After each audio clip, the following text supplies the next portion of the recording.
नमस्कार। राष्ट्र रक्षा में जुड़े इस महत्वपूर्ण कार्यक्रम में हमारे साथ जुड़े देश के रक्षा मंत्री श्रीमान राजनाथ सिंह जी, राज्य रक्षा मंत्री श्रीमान अजय भट्ट जी, रक्षा मंत्रालय के सभी अधिकारीगण और देश भर से जुड़े सभी साथियों, अभी 2 दिन पूर्व ही नवरात्रि के इस पावन पर्व के दरमियान अष्टमी के दिन मुझे देश को एक बहुत ही कॉम्प्रिहेंसिव प्लानिंग को लेकर के गति शक्ति इस कार्यक्रम को लॉन्च करने का अवसर मिला और आज विजयादशमी के पावन पर्व पर राष्ट्र को सशक्त बनाने के लिए, राष्ट्र को अजेय बनाने के लिए जो लोग दिन रात खपा रहे हैं, उनके सामर्थ्य में और अधिक आधुनिकता लाने के लिए एक नई दिशा की ओर चलने का अवसर, और वो भी विजयादशमी के पावन पर्व पर, ये अपने आप में ही शुभ संकेत लेकर के आता है। इस कार्यक्रम की शुरुआत भारत की महान परंपरा चलते हुए शस्त्र पूजन से की गई है। हम शक्ति को सृजन का माध्यम मानते हैं। इसी भावना के साथ आज देश अपने सामर्थ्य को बढ़ा रहा है और आप सब देश के इन संकल्पों के सारथी भी हैं।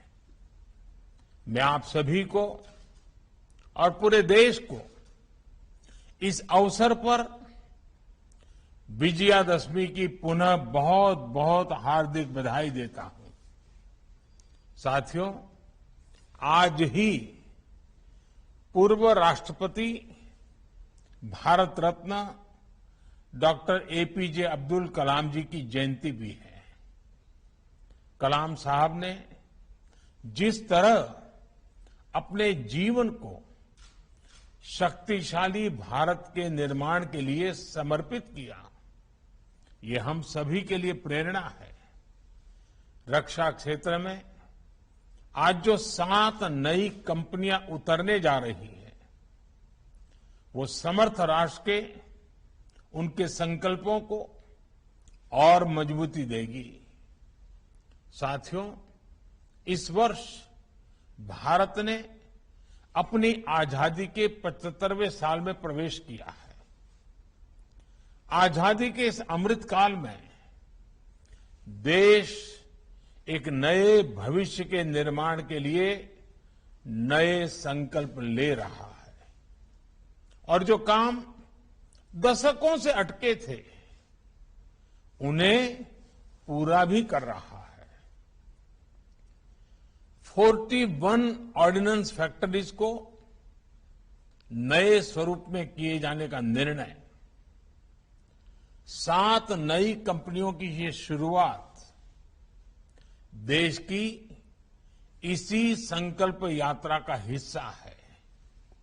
ये निर्णय पिछले 15-20 साल से लटका हुआ था।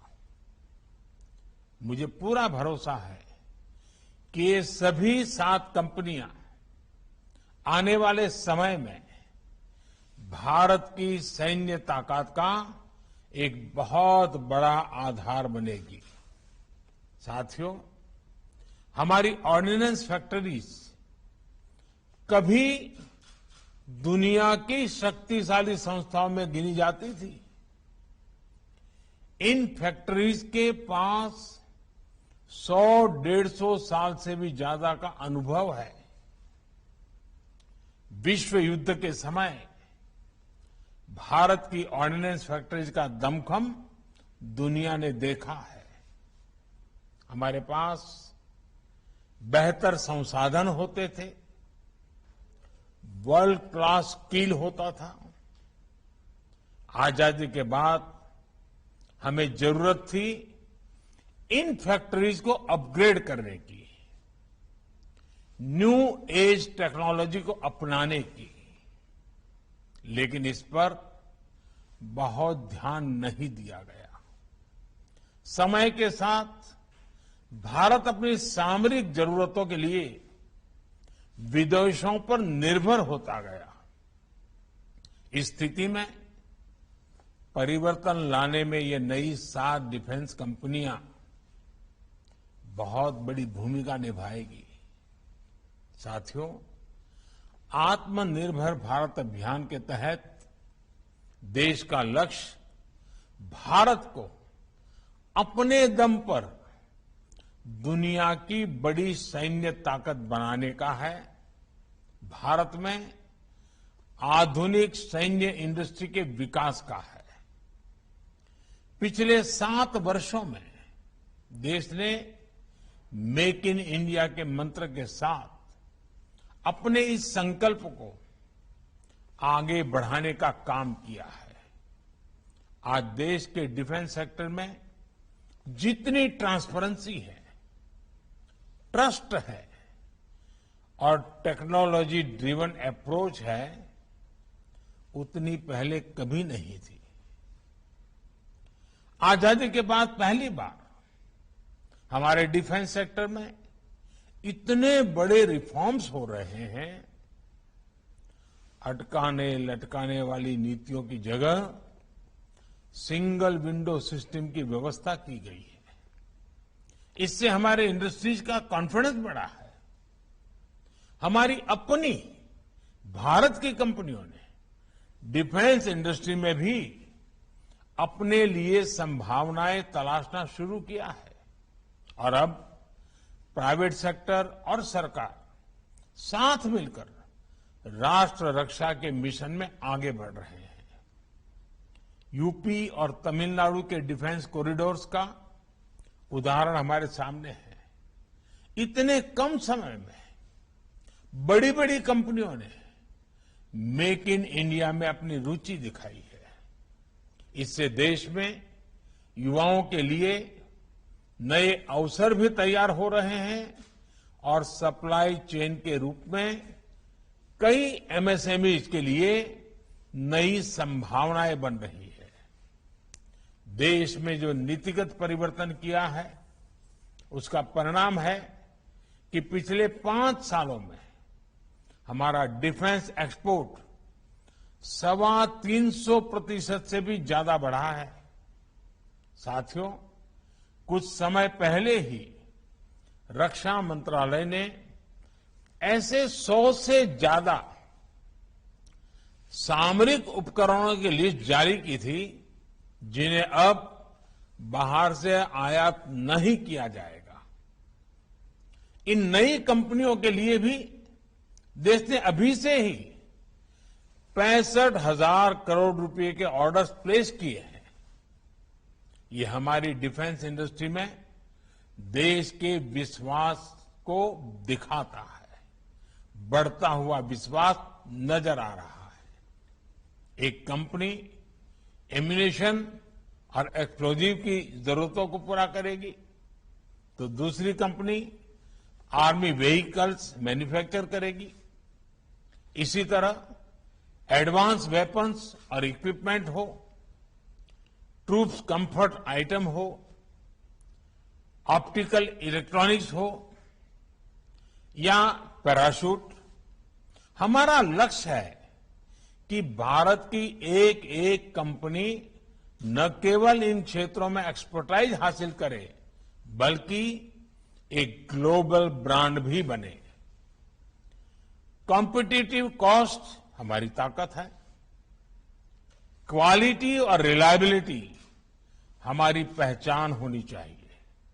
साथियों, मुझे विश्वास है कि इस नई व्यवस्था से हमारे यहां ऑर्डिनेंस फैक्ट्रीज में जो टैलेंट है, जो कुछ नया करना चाहते हैं, उन्हें अपनी प्रतिभा दिखाने के लिए पूरी स्वतंत्रता मिलेगी।